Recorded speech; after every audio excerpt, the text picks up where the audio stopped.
Hey guys, Wanted to Tiger here, and this is a video response for Topher's video about where were you on September 11th.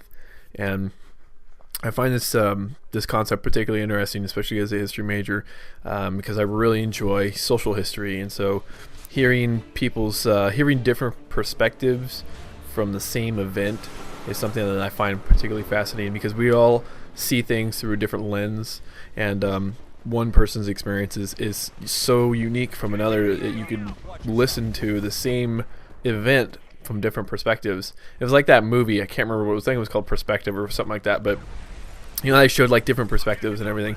I found that I thought that movie was pretty cool. Even though you saw the same thing happen over and over again, it had a different twist every time you saw it from a different person's perspective. So here's here's what I remember from September 11th. Since I'm on the West Coast, I'm 3 hours behind the East Coast. So at 5 o'clock in the morning is when, for me, when the first plane crashed into the first twin tower. I think it was the North Tower, South Tower, one of the two.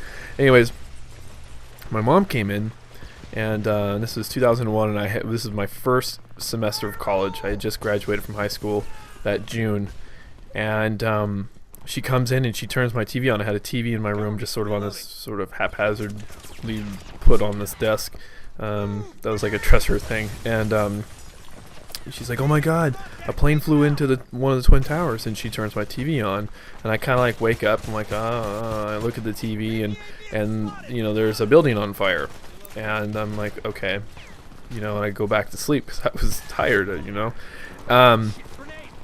and then let's see here, it would have been about an hour later. I was awake. I couldn't stay asleep because the TV was on, and my mom was in the other room. She was kind of freaking out, and so I get up. And I'm watching TV, and my hair's all messed up and stuff. And then I see the second plane. What time was that? I think it was about an hour later. And I saw that one crash into the second tower. And I really don't know. Even to this day, I don't remember what I was thinking or feeling. I really don't. I don't really have any connections to New York City. So I can't say that I was feeling shocked or saddened or attacked or whatever. It was, for me, especially being 18 years old, only living in Southern California, never really traveling much outside of, say, California, Nevada, and Arizona area.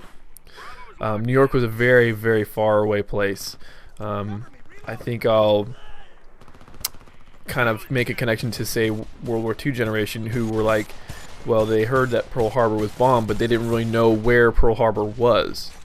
I mean, I knew where New York is, or where it was, and but it's like, it's such a far away place that you don't really have a connection to it. And so I went to school. I think I had my class at 9 o'clock, and I get to campus, and it's a ghost town, like nobody's there. And then I saw a sign. They had put a sign in the road that saying that school and classes were canceled because of the events in New York City.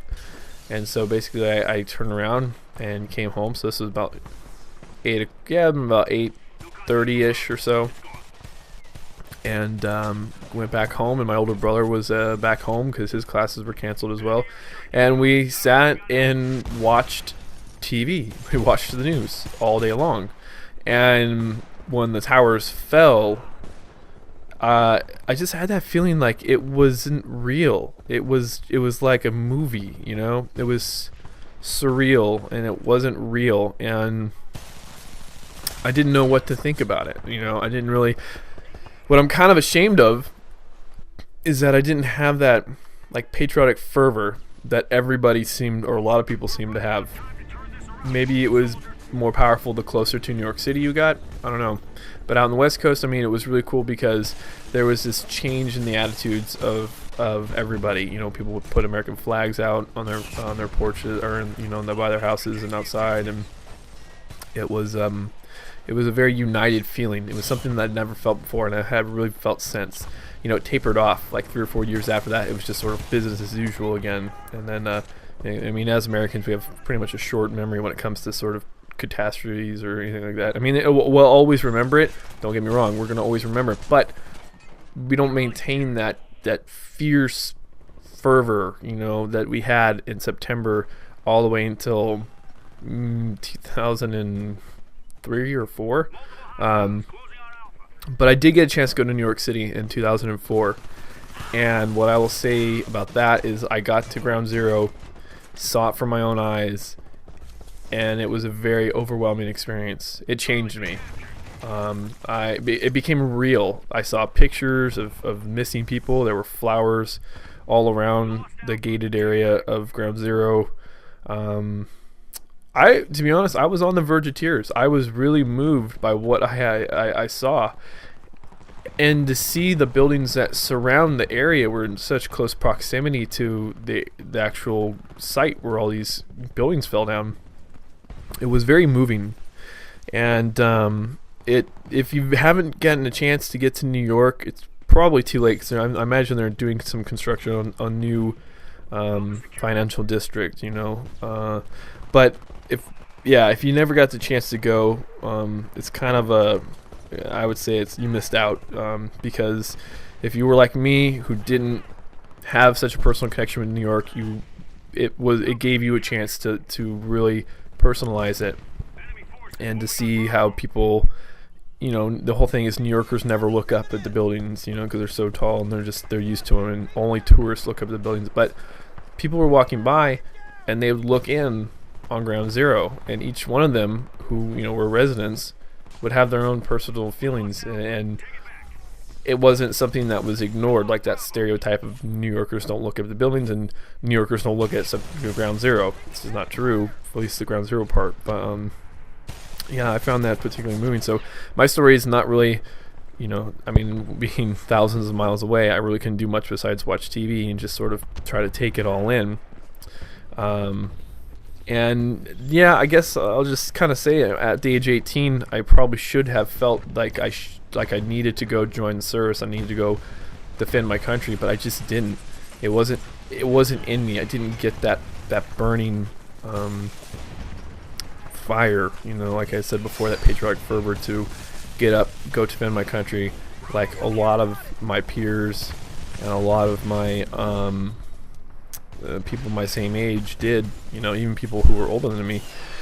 I remember, I think it was like 2002 or something like that, they were talking about reinstituting the draft, and that scared me, because I didn't want to go to war. I didn't want to go fight, and looking back, I'm kind of ashamed of that, because I think it's just the growing that I've done as a person over the last 10 years, and if something would happen again, I would go join. It's just that at the time I didn't feel like that was my place. I don't know why. I don't know. But anyways, that's this is my story. It'd be nice to see if there's I'll have to go check Topher's video when I post this thing on there, to see how many other people have posted their comments up there. Maybe a video response, that'd be kind of cool. But I'm actually, like I said, I'm really interested to hear what other people have to say about their experiences, because like I said, we all have a unique lens that we look through, and all of our own personal experiences are worth listening to and worth reading. So if you feel as if maybe you don't have much to say, like I didn't really have a big story, but it's still worth saying. So anyways, guys, I'm gonna let this thing play out, and I hope you guys enjoyed my story. Later.